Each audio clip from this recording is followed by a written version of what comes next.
Right. Howdy do, Captain reporting. Today we're talking about days 19 to 23. Now, let's set the scene here because we know there is a heat storm coming in. This is like temperatures of about 30 to 36 degrees Celsius. And we also know that we're going up Mission Creek to the back of San Gorgonio. Now, these are hot places, and the Mission Creek had a washout 3 years ago. So there's no path, and you need to kind of cross country along the bed. So there's the context because we need to be careful these days. We're very cautious that there is this heat there, but we still want to walk. So let's walk accordingly. So we wake up in Whitewater, and me and Skidoo end up sitting up, Bandit's still asleep, and we do a little meditation. Now, Skidoo typically does his Dzogchen with his eyes like slightly open. And so I get a tap, I don't know, 5-10 minutes in, and I gently open my eyes to very slowly see a bobcat just walking casually by our campsite. Like, it was really beautiful. It was only about 5 seconds of it, but these bobcats are so majestic in the way that they move. Anyway, so we get up, we start walking. Within about 2 miles, we come to the Whitewater River. And whilst it might not be like heaving, it is flowing enough and it's really enjoyable. Like, one of the things that we are able to do now is to bathe in that river.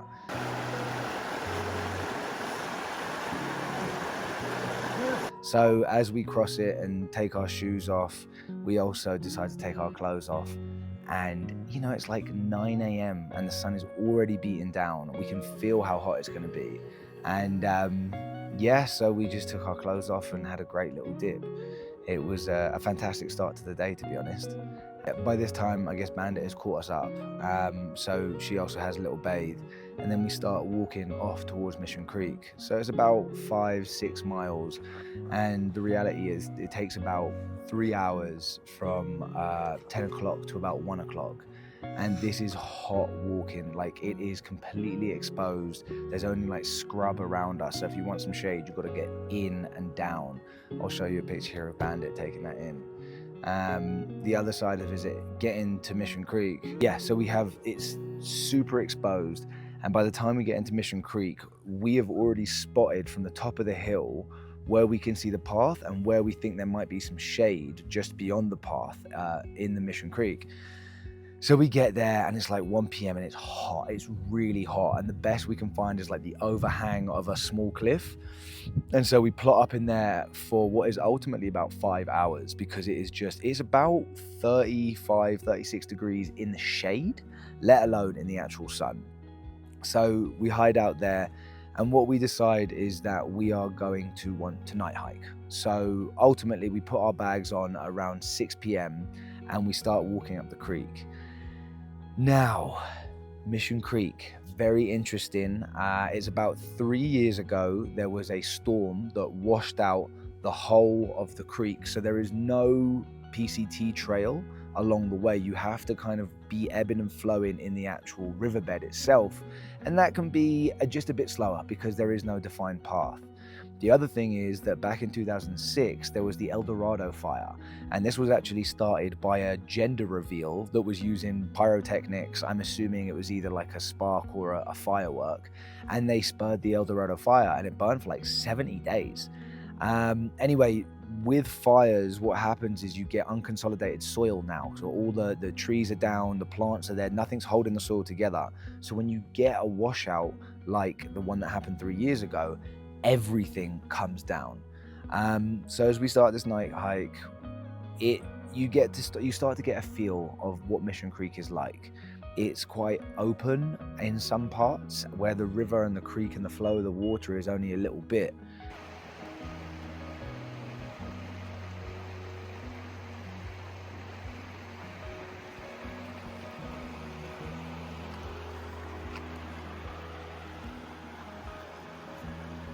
As you kind of get up, it widens out in these certain areas where you get this kind of like crumpled geology. I mean, it seems quite brutal as a geology, to be honest, and it's like hella exposed. There's no trees left. You can also see, for example, that there are logs, like big trees that have just been placed in random places.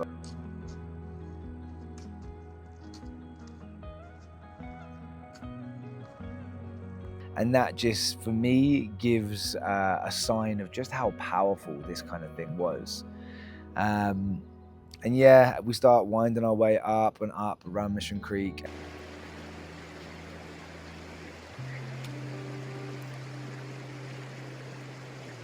And we eventually put our bags down at 11 p.m, find a little spot. And, you know, we've had really nice little breaks. It's fun to be in the shade or like the setting sun. And the feel of Mission Creek actually feels like a bit of a joy. So yeah, we eventually put our bags down. Oh, I mean, what am I talking about? Here's a bunch of creepy crawlies. I've totally got you on the creepy crawlies here. Like, as we were going, I got a few that I think you definitely need to see.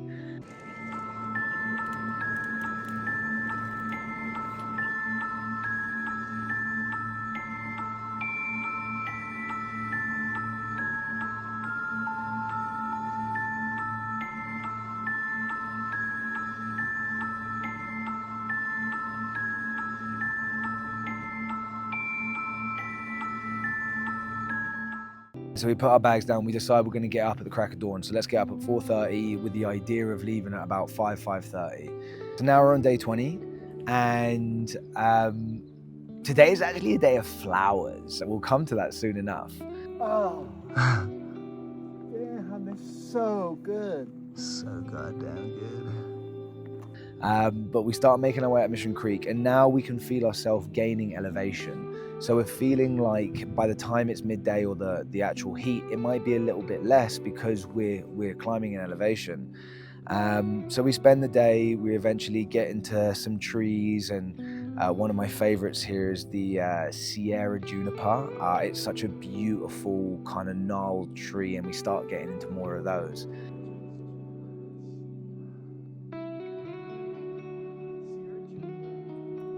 But more than anything, as we gain in elevation, now we come out of the creek bed itself, we come across all these grape soda lupines. Wow. Don't they? And they are in full bloom. Now, let me tell you, I was seeing spots and patches of them that were significant enough, but as we crested this one little saddle, you came down, and it was actually the smell that hit you first. If you're familiar with the smelly pens, I used to have them when I was younger, maybe like 7. The grape one, it smells exactly like that. I mean, it's amply named the grape soda lupine.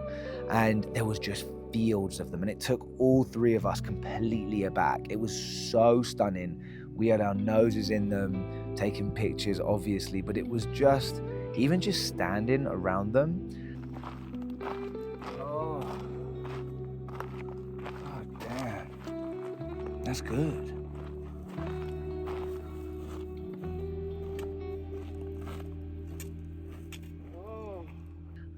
One of the other things, back early in like day 7, we came across the Panamint Live Forever, and in this canyon, or in San Gorgonio Wilderness, they've got these canyon Live Forevers, and that was also beautiful to see them crowded in amongst the rock.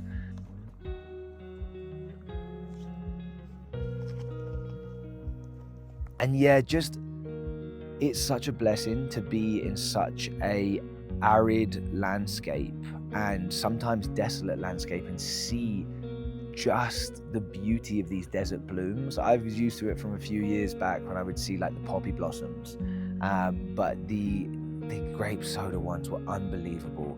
And there's a bunch others, like the white thorn was in bloom as well, so is the chemise. Yeah, so eventually we got to Mission Creek Camp. We spent the night there, just outside like the equestrian, like basically the horse pen. There were no horses there. And we had this beautiful campsite. It was just us, and we had a few drinks, we had a smoke, we cooked some dinner, and we all actually passed out because we'd been up since about 5 a.m. So yeah, that was that Mission Camp Creek day. And actually, before we settled down, the trees started getting bigger around not ponderosa pines, Jeffrey pines, maybe ponderosa pines, maybe not lodgepoles for sure, maybe some incense cedars as well. So then in the morning, we wake up in this beautiful dappled sunlight coming through the trees. We have a lazy morning. We know that we don't want to do too much, and we can take it easy. So we wake up with this dappled sunlight. Day 20 out here on the PCT. Behind us we've got San Gorgonio. Decided not to summit that. Around us, Mueller's Oak. Been doing so much plant identification. We've just come across the Sierra juniper, even though we're in the San Gorgonio wilderness. All the juniper berries are like falling off, so it's like super gorgeous. We just come out of a 4-day heat storm, so it's been 35 Celsius, 100 degrees, sometimes that temperature in the shade, and it's really amazing. Oh God, look, here's one of this is Sierra juniper. Isn't that gorgeous? And if you can see, no, this one hasn't got the berries on the ground. Maybe I'll show you soon. And because of that heat, we, for example, started walking at 7 a.m. and then we'd stop at 1 p.m. And like one of the days, we spent 5 hours in the shade, just kind of bathing. It was just that hot. But it's beautiful because as you move through these moments, it's not like you can't just do day to day. You can't just do a routine daily. You've got to make room for things like weather events and actually in some cases social stuff as well. Here we go. Some more of this Sierra juniper. It's so gorgeous. So yeah, how do you do from the trail? Hope you guys doing all right. And actually we see a bunch of previous hikers that we'd been with over the past week or so, and they come in, so we have a quick chat with them, but otherwise we're trying to get off. Today is pretty much going to be all downhill, and we're going to have views of San Gorgonio. That's Bear Mountain.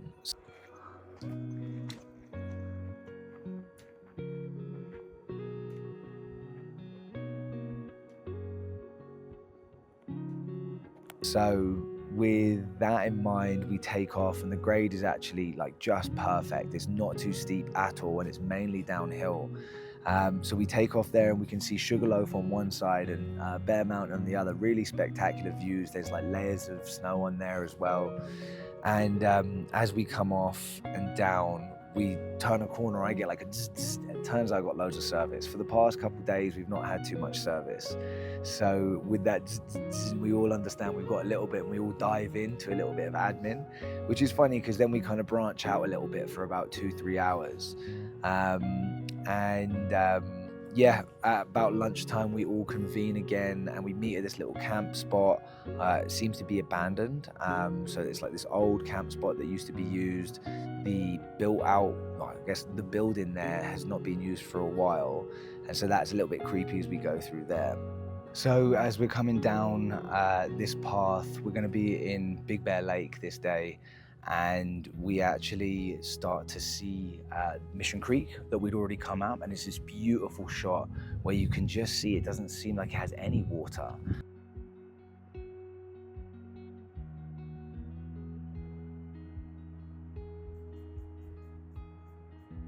But as you look in, it's certainly what we came up and it's exposed. We also start seeing these very beautiful lenticular clouds forming on a completely blue sky, which was really quite gorgeous as we entered into, Highway 18, where we eventually get picked up. The big trees are still flowing, and it just feels a lot less intense than the past 5-6 days with this heat storm coming through. We're on the tail end of it now. So some really kind woman just does a U-turn on Highway 18, comes and gets a few of us. We get a lift into town, immediately go and gorge, and just so happens that half an hour in there is some live music as well.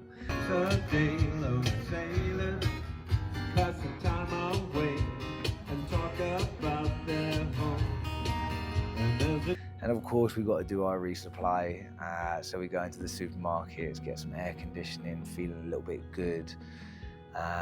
And yeah, that's pretty much the past 4 days. I guess we did the resupply in Big Bear Lake, and that was really nice because honestly I needed some privacy. It's one of these things, like, being in and around people all the time. It's just not something I've ever really done. A, I'm an only kid, and B, I've never really lived with a partner. So I think there's an element there of that continuous time with someone is unique for me. Yeah, so we had a really nice time in town. I split off, but we were eating together and had a couple drinks together. Get it all up in there. All about in there, you know what I'm saying? And it was just, it was really nice. I actually really enjoyed this kind of white Cabazon to Big Bear Lake. I don't know if the challenge that it posed was the challenge combined with the heat and like trying to adhere best to what would do us best. So like long afternoon breaks. I really enjoyed working around the weather systems that we had. So yeah.